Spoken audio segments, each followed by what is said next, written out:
नमस्कार और जूले दोस्तों, ये आज मेरा 5वां दिन है अनशन का पानी और नमक पर। मैं बिल्कुल ठीक हूँ। आज खुले आसमान में हम थे बहुत से साथियों के साथ और तापमान था -17 के करीब।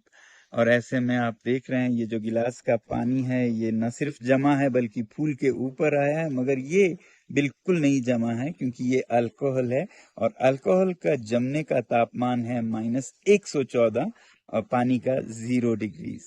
तो ऐसे में हम अनशन कर रहे हैं लद्दाख के संरक्षण के लिए, लद्दाख में डेमोक्रेसी के बहाली के लिए। मगर ये सिर्फ लद्दाख की बात नहीं है, ये एक देश भर में विश्वास को दोबारा स्थापित करने की बात है। हमारे देश में सब कुछ है, लोहा है, कोयला है, मिनरल्स हैं, मगर कमी है तो विश्वास की, ट्रस्ट डेफिसिट, जिसके चलते अब लोग किसी पे भरोसा नहीं करते हैं।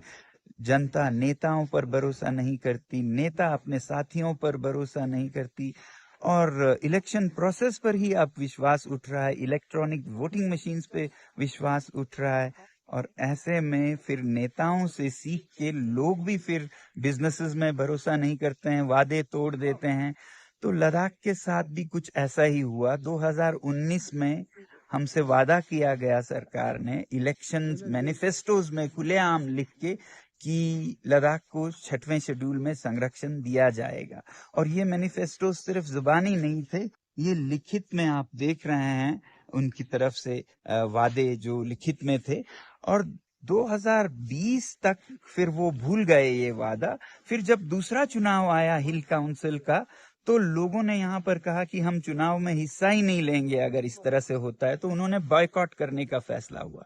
इस पे सरकार ने स्पेशल एरोप्लेन, विमान भेजकर हमारे नेताओं को दिल्ली ले गए और वहां पर उनसे विनती की। और हमारे नेता भी बहुत भोले भाले होते हैं, उन्होंने विश्वास किया और वापस आ गए कि वो सब ठीक करेंगे। और यहाँ पर आके उन्होंने फिर से भारी बहुमत से रूलिंग पार्टी को जिताया, संसदीय चुनाव में भी और हिल काउंसिल में भी। फिर उसके बाद सरकार ने बिल्कुल भुला दिया इसको, 4 सालों के लिए टालम टोल करते रहे। और अब 4 मार्च को उन्होंने साफ साफ कह दिया, ना हम आपको लोकतंत्र देंगे, ना ही संरक्षण 6 शेड्यूल में देंगे। तो आप समझ सकते हैं ऐसे में लोगों का क्या भरोसा रह जाए। अब लोग यहाँ पर फिर से कह रहे हैं कि संसदीय चुनाव को आने वाले हम बहिष्कार करेंगे, बॉयकॉट करेंगे।